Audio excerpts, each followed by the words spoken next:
Bismillahirrahmanirrahim. Alhamdulillahirabbil alamin. Wassalatu wassalamu ala sayyidina Muhammadin wa ala alihi wa sahbihi ajma'in. Amma ba'd. Fa aqulu rabbi israh li sadri wa yassir li amri wahlul 'uqdatam min lisani yafqahu qawli. Allahumma anfa'na bima 'allamtana wa 'allimna ma yanfa'una wa zidna ilma warzuqna fahma wa atina hikmah. Kita lanjutkan yaitu pembahasan fikih Syafi'i kelas 1 yang tadi, yaitu masih dalam pembahasan toharoh yang sekarang masuk ke pelajaran yang ke-6, ad-darsu as-sadis, ya kan, dari kalau nggak salah dari sini ya, ad-darsu sadis, yaitu pelajaran yang ke-6, al-mashu alal khuffain, yaitu tentang mengusap terhadap dua khuf. Khuf itu sejenis seperti bentuknya seperti kaos kaki. Nah, kita ketahui di sini ada juga definisi daripada khuf tersebut. Al-khufani tasniyatu khuf wa huwa satiru lil ka'bain fa aksar min jildin wa nahwihi min syai'in sakhinin. Khuf itu adalah satir, sesuatu yang menutup, lil ka'bain, menutup dua mata kaki. Jadi menutup kaki sampai ke mata kaki, fa aksar atau lebih. Itu minimal sampai menutup mata kaki dari bawah atau lebih dari mata kaki sampai ke atas. Min jildin, baik itu bahannya dari kulit, wa nahwihi dan seumpamanya, min syai'in sakhinin, yaitu dia tebal gitu. Jadi khuf itu biasanya orang yang di Mekah biasanya pakai khuf gitu. Jadi nggak pakai sendal, pakainya pakai khuf. Dia bentukannya seperti kaos kaki, tapi dia bahannya seperti dari kulit. Yang mana dengan pakai khuf itu air tidak tembus ke dalam. Tidak ketika ada air, ketika menginjak air itu tidak tembus ke kaki. Nah, wa hukmuhu, hukum khuf ini, yaitu hukumnya hukum khuf, bukan khufnya tapi mashu alal khuf, yaitu mengusap terhadap khuf. Mengusap itu membasahi membasahi khuf itu dengan air. Diusap dengan tangan umpamanya. Nah, itu mengusap terhadap dua khuf itu hukumnya jaizun, boleh. Wa huwa badalun min ghuslir rijlaini fil wudu.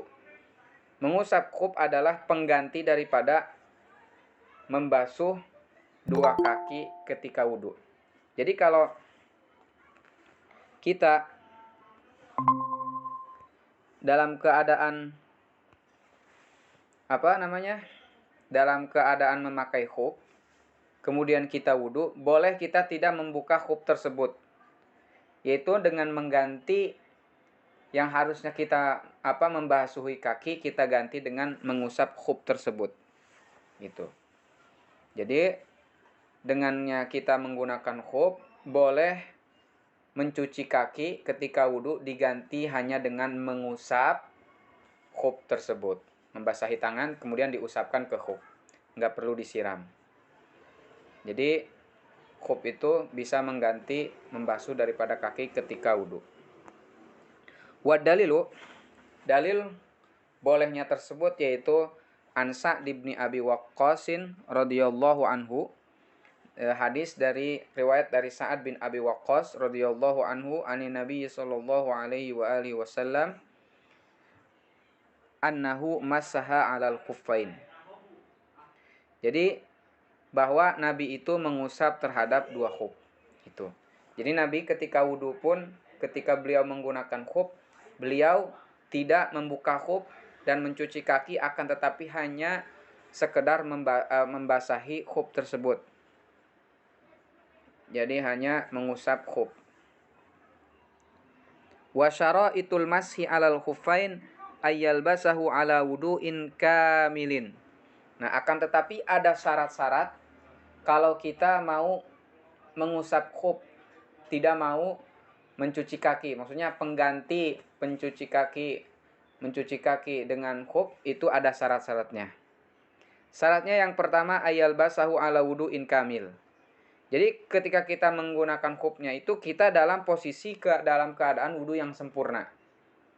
Jangan kita ketika tengah-tengah wudu baru kita pakai khuf kemudian kita usap khuf, tidak mencuci kaki, itu hukumnya tidak boleh. Artinya umpamanya kita sekarang wudu, mau sholat isya dan setelah sholat isya antum wudu, bukan setelah sholat isya, sebelum sholat isya itu antum wudu, kemudian setelah sholat isya antum kan masih dalam keadaan wudu, antum ingin menggunakan khuf, oke silahkan antum gunakan khuf. Ketika antum batal daripada wudu, kemudian antum mau sholat di malam hari, sholat witir, sholat tahajud, antum tetap menggunakan khuf, itu di malam hari antum boleh wudunya nggak usah membuka khuf, cukup hanya mengusap khuf, boleh tidak mencuci kaki atau membasuhi kaki.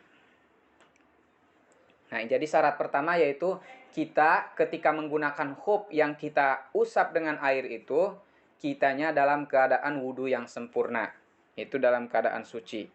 Syarat yang pertama. Syarat yang kedua, wa ayyakuna tahiran wasatiran li jami'i mahali ghuslil fard. Yang selanjutnya, khufnya itu harus suci. Khufnya suci, bersih dari najis.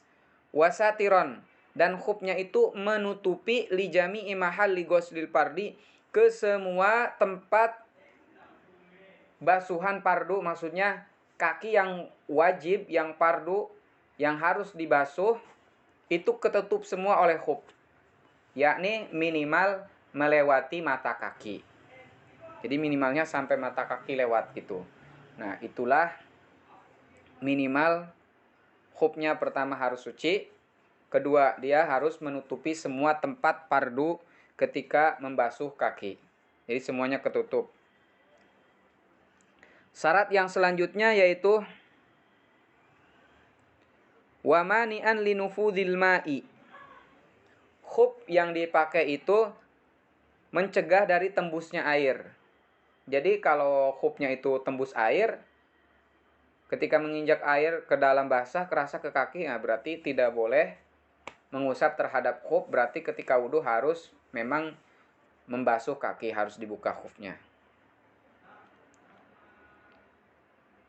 Wa yumkinu at-tatabu'ul masyi alaihima.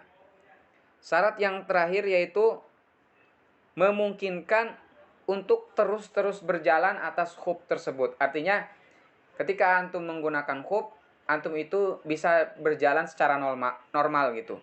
Jadi khuf itu tidak mengganggu jalan antum.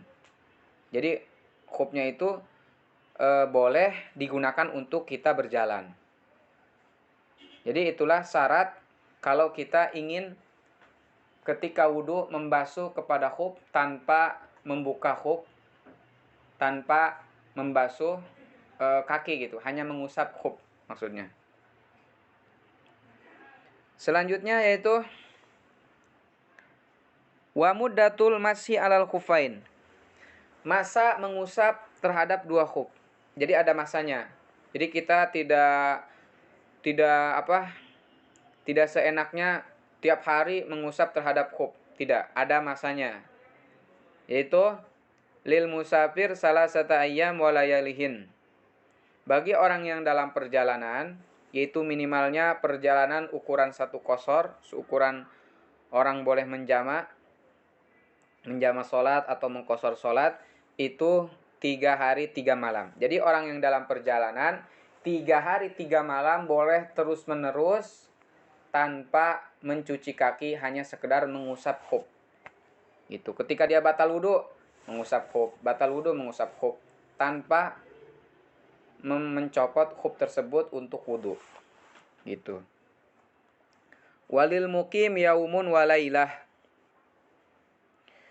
Dan bagi orang yang mukim, maksudnya orang yang bukan dalam perjalanan, itu boleh mengusap terhadap khuf hanya 1 hari 1 malam, yaitu 24 jam. Jadi kalau udah 24 jam, kalau sudah 24 jam ketika batal wudhu, ya berarti harus menggunakan harus dicopot khufnya ketika wudhu. Tidak boleh hanya mengusap terhadap khuf, tapi harus mencuci kakinya. Kalau lebih dari 24 jam, kalau kita dalam keadaan mukim, tidak dalam perjalanan. Kalau ada yang bingung, boleh ditanyakan. Jangan terus tapi ada yang masih kurang paham gitu. Silakan kalau ada yang ingin bertanya. Wabtida'ul muddah min hina yahdisu ba'da labsil khuf. Jadi dihitung kan kalau orang yang dalam perjalanan 3 hari 3 malam, orang yang tidak dalam perjalanan 1 hari 1 malam. Nah, itu dihitung waktunya 24 jam itu dari kapan gitu. Menghitung waktu itu. Yaitu memulai waktu min hina yahdis ba'da labsil khuf. Nah, jadi dimulai ketika hadas dan setelah menggunakan khuf. Umpamanya contoh yang tadi yaitu sholat isya. Setelah sholat isya kan kita dalam keadaan wudhu sempurna. Setelah itu kita menggunakan khuf. Nah, setelah kita menggunakan khuf, sekitar jam 10 kita batal wudhu kita, yaitu umpamanya kentut. Jam 10 kentut, berarti batal tuh wudhu kita hadas. Berarti kita hadas kecil. Otomatis kalau kita hadas, kita mau sholat, mau baca Quran, biasanya wudhu dulu. Nah, jadi dihitung 24 jamnya itu di waktu hadas tersebut. Nah, dari situ antum kan mulai tidak mencopot khuf, yaitu hanya ketika wudhu hanya mengusap khuf. Nah, jadi dari jam 10 itulah 24 jamnya. Berarti kalau antum posisinya tinggal di rumah, tidak dalam perjalanan, maka masa habisnya mengusap terhadap khuf itu sampai jam 10 besok lagi, 10 besok malam lagi. Gitu 24 jam. Jadi mulai menghitung waktunya itu 3 hari 3 malam atau 1 hari 1 malamnya itu dari ketika hadas. Ketika hadas setelah kita menggunakan khuf. Seperti itu. Wa sunnatu fil mashi 'alal khuffain hiya ayyamsaha a'lal khuf wa asfalahu wa ayyakuna khututan bi ayyufarrija baina asabihi.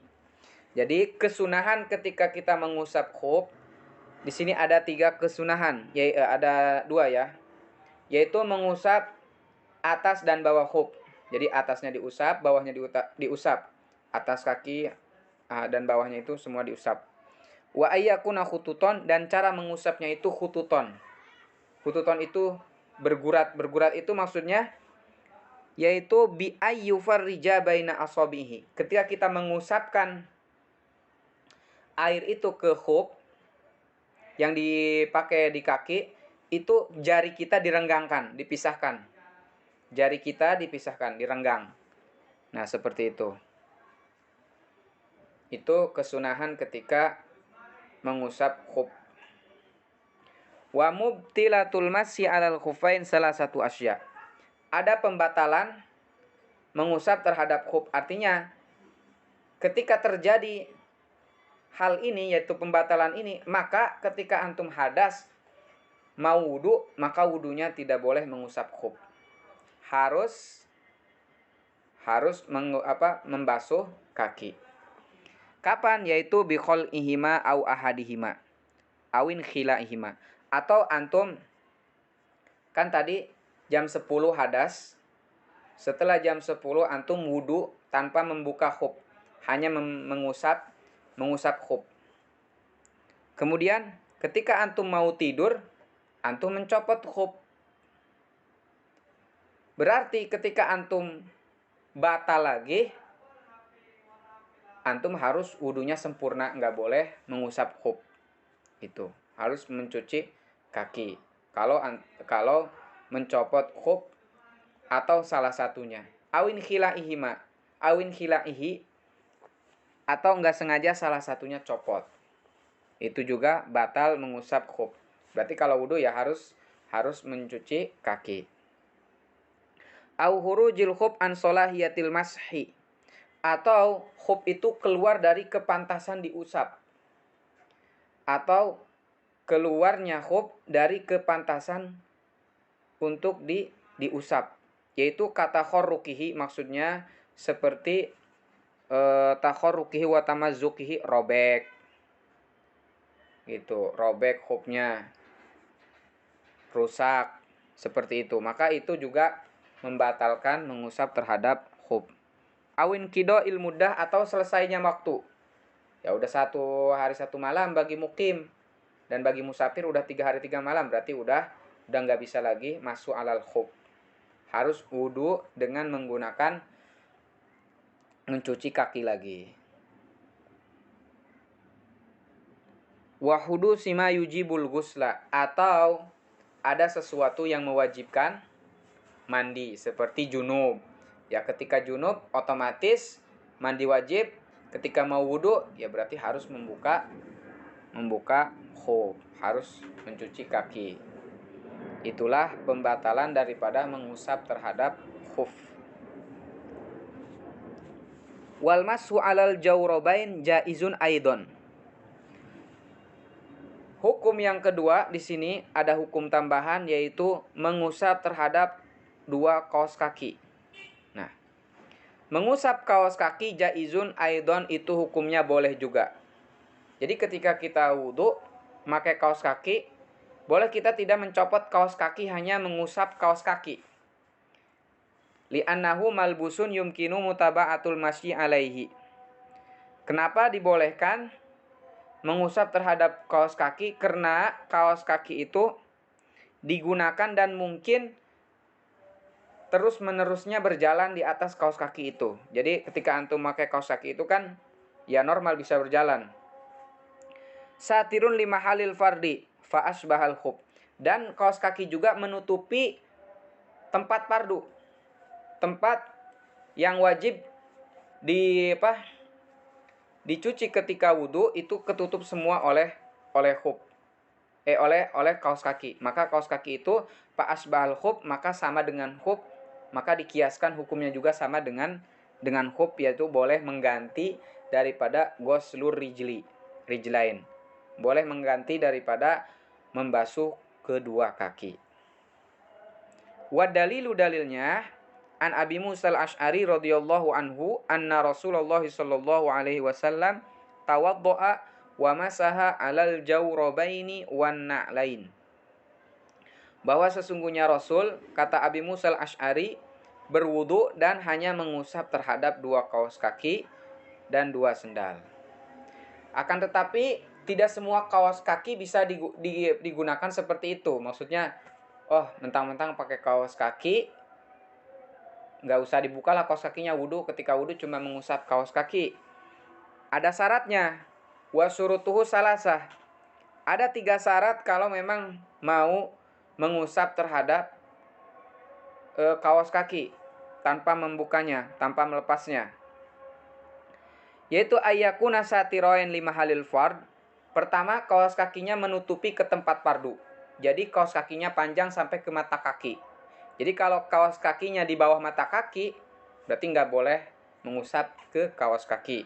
Jadi harus menutupi tempat fardu, artinya sampai ke mata kaki lewat. Wa ayyakuna sofiqaini yamna'ani nufudal ma' ilal qadam. Kedua, si kaos kakinya ini harus tebal. Yakuna itu harusnya pakai alif ya. Ayyakuna sofiqain. 2 kaos kakinya itu harus tebal sehingga mencegah tembusnya air ke telapak kaki, ke kaki gitu. Jadi pertama, kaos kaki itu menutupi semua tempat fardunya membasuh kaki. Kedua, kaos kakinya harus tebal. harus tidak tembus air. Gitu. Ya kalau kaos kaki rata-rata kan kaos kaki itu ya tembus air, berarti nggak bisa. Nggak bisa mengusap kedua kaos kaki kalau memang tembus air. Syaratnya tidak boleh tembus air. Ketiga, wa ayyakuna mutaba'atul masyi alaihima, dan ketiga yaitu boleh berjalan dengan menggunakan kaos kaki tersebut. Itu. Jadi syaratnya ada 3. Jadi kalau hilang salah satunya saja maka tidak boleh mengusap terhadap kaos kaki. Jadi intinya pelajaran yang ke-6 itu adalah hukumnya boleh ketika kita menggunakan khuf atau menggunakan kaos kaki yang tidak tembus air, kita tidak melepas itu, akan tetapi kita hanya mengusap kaos kaki atau khuf tersebut pengganti daripada membasuh kaki. Seperti itu.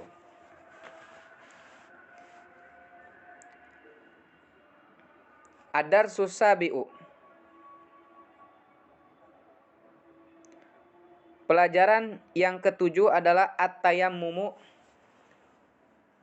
wal mashu alal jabirah. Pelajaran yang ke-7 adalah tentang tayamum dan mengusap terhadap al-jabirah. Jabirah itu ya kayu atau sejenisnya yang digunakan ketika orang kecelakaan, patah tangannya gitu. Pakai kayu terus diperban, ya seperti itu. Jabirah itu sejenis seperti perban kayak gitu. Nanti dibahas di depan ada. At-tayammumu lughatan al-qasdu. Tayamum menurut bahasa adalah al-qasdu, bertujuan. Jadi setiap bertujuan itu juga artinya adalah tayamum. Itu sama dengan niat lughatan. An-niyatu lughatan al-qasdu. Tayamum juga lughatan al-qasdu. Nanti kalau kita ketemu di bab haji juga lughatan al-qasdu. Banyak kalimat di fikih ini yang secara bahasanya sama-sama artinya al-qasdu. Wa syar'an, akan tetapi tayamum menurut syara adalah isalut turab ilal wajhi wal yadaini ma'an niyat bisyara'id makhsusah. Jadi tayamum itu adalah mendatangkan debu, yaitu jelas debunya harus suci, ilal wajhi, ke wajah dan kedua tangan beserta niat dengan syarat-syarat yang ditentukan. Jadi tayamum itu adalah yaitu isalut turab, menggunakan debu atau mendatangkan debu ke wajah dan kedua tangan beserta niat dengan menggunakan syarat-syarat yang ditentukan. Wa hukmuhu wajibun anil hadasainil asghar wal akbar idza tahaqqaqat syurutuhu. Hukum tayamum ini adalah hukumnya wajib, baik itu tayamum dari hadas kecil atau hadas besar, kalau memang ketika ada mencakupi syarat-syaratnya. Ketika mencukupi syarat-syaratnya, memang kita harus tayamum, tidak ada air umpamanya, berarti tayamum itu hukumnya wajib, yaitu baik itu kita dalam hadas kecil atau hadas besar wajib tayamum. Wa daliluhu qauluhu ta'ala fi suratil Maidah kama qad dzukira fi darsi thaharah. Jadi dalil tentang tayamum ini ada di dalam Al-Qur'an di surat Al-Maidah, ayat yang sama yaitu ayat wudu. Yaitu ayat ya ayyuhalladzina amanu idza qumtum ilas sholati faghsilu wujuhakum wa aydiyakum ilal marafiq wamsahu bi ru'usikum wa arjulakum ilal ka'bain.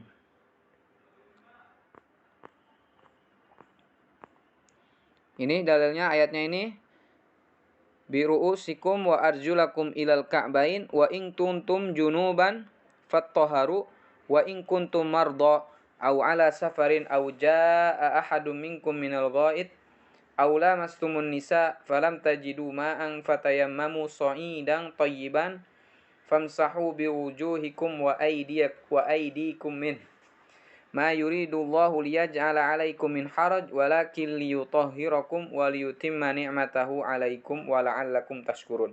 Itu di sini ada dalilnya, itu di ayat wa in kuntum mardha, atau langsung fatayammamu sa'idan thayyiban, tayamumlah kamu sa'idan thayyiban dengan debu yang suci, famsahu yaitu dengan mengusap, biwujuhikum wa aydikum min, wajah dan tangan, cuma wajah dan tangan. Itu tadi ayat dalilnya tentang tayamum.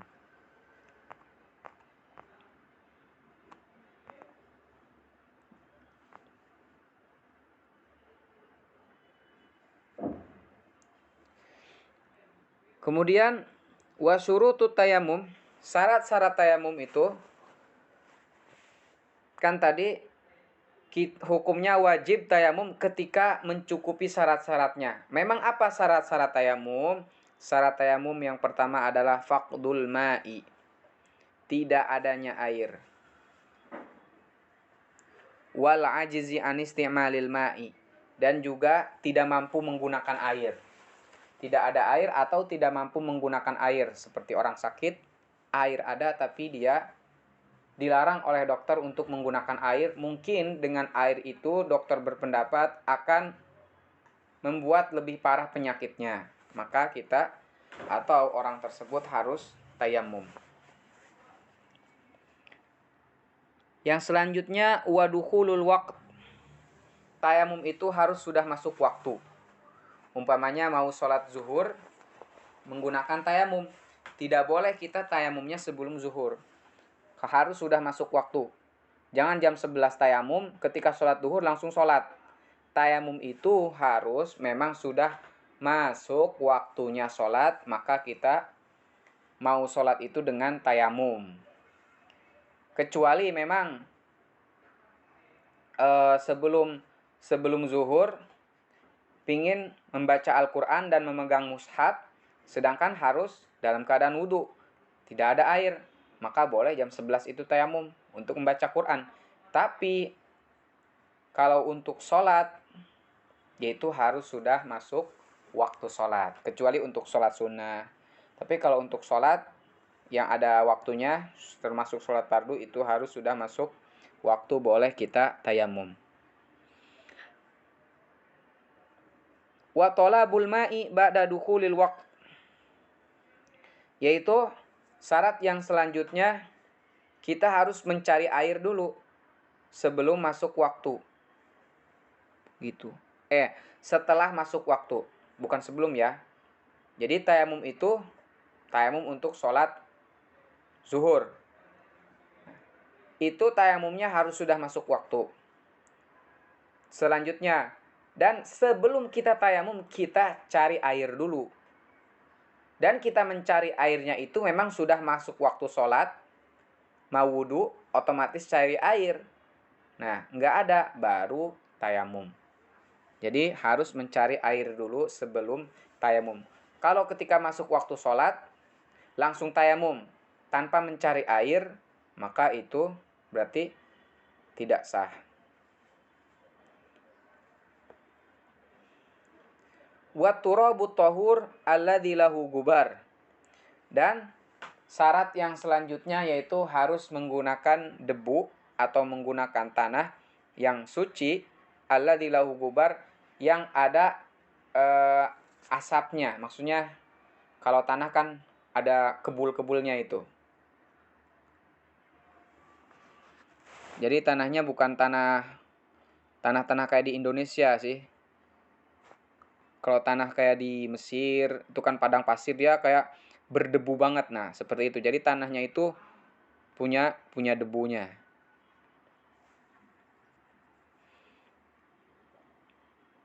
Mana tadi?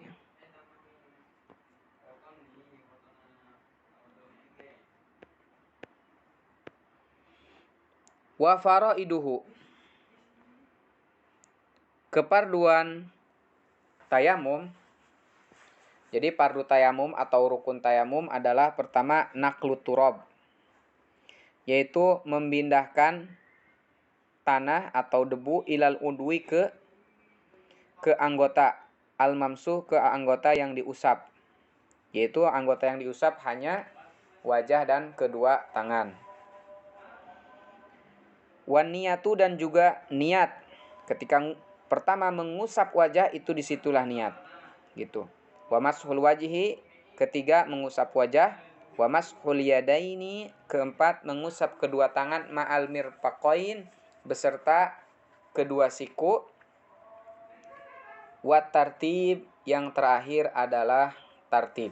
Jadi ketika tayamum itu rukunnya pertama adalah memindahkan debu ke anggota yang diusap. Kedua niat, ketiga mengusapkannya ke wajah, keempat mengusapkan kedua tangan sampai siku, kelima adalah tartib. Wa sunanuhu, sunah-sunah tayamum at-tasmiyatu, pertama membaca bismillah. Wa taqdimul yumna, mendahulukan sebelah kanan. Alal yusra, mendahulukan tangan kanan dibandingkan tangan kiri.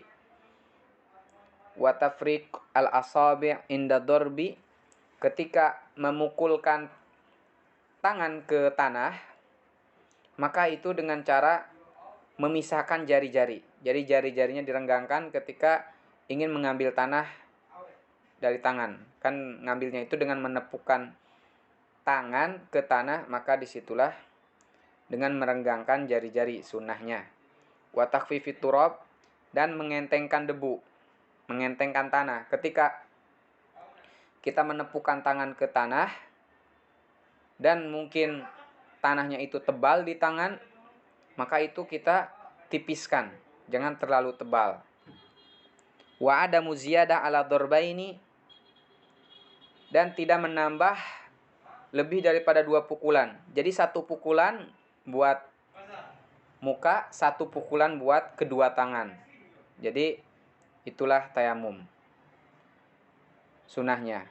Selanjutnya sunah tayamum adalah wa tasyahud ba'dahu wa du'a, yaitu membaca tasyahud dan doa setelah tayamum sebagaimana bacaan setelah wudu, yaitu asyhadu alla ilaha illallah wa asyhadu anna muhammadan abduhu wa rasuluh. Allahumma ij'alni minat tawwabin waj'alni minal mutatahhirin waj'alni min ibadikas sholihin.